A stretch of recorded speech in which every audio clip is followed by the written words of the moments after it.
আসলে ইহুদিরা এখনো পর্যন্ত তাদের থার্ড টেম্পল, তৃতীয় মন্দির কেন বানাতে পারেনি? তাদের হাতে বর্তমান এমন সব উপকরণ, সম্পদ আর প্রযুক্তি আছে যার মাধ্যমে তারা চাইলে আজই থার্ড টেম্পল তৈরি করতে পারে। কিন্তু ইহুদিদের বিশ্বাস হলো এই টেম্পল তখনই বানানো যাবে যখন 4টি নির্দিষ্ট কাজ সম্পূর্ণ হবে। এই 4টি কাজ শেষ হলেই তাদের বিশ্বাস অনুযায়ী তাদের মসিহা আসবে, যার নাম দাজ্জাল, আর তার নেতৃত্বেই জীবিত অবস্থায় তারা এই থার্ড টেম্পল বানাবে। ইহুদিদের সবচেয়ে বড় লক্ষ্য হলো গ্রেটার ইসরায়েল প্রতিষ্ঠা করা। এই লক্ষ্যে তারা ধাপে ধাপে কাজ করে যাচ্ছে। প্রথম ধাপ ছিল একটি রাষ্ট্র তৈরি করা। দ্বিতীয় ধাপ হলো একটি বড় যুদ্ধ, যাকে তারা দ্য গ্রেট ওয়ার বলছে।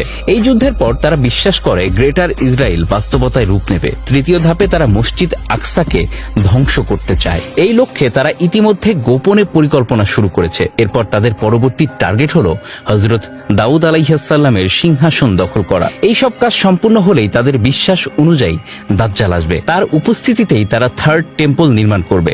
তবে এটা বাস্তব হবে কিনা নিশ্চিতভাবে বলা যায় না, কারণ এই ধারণা এখনো কেবল একটি কল্পনা মাত্র।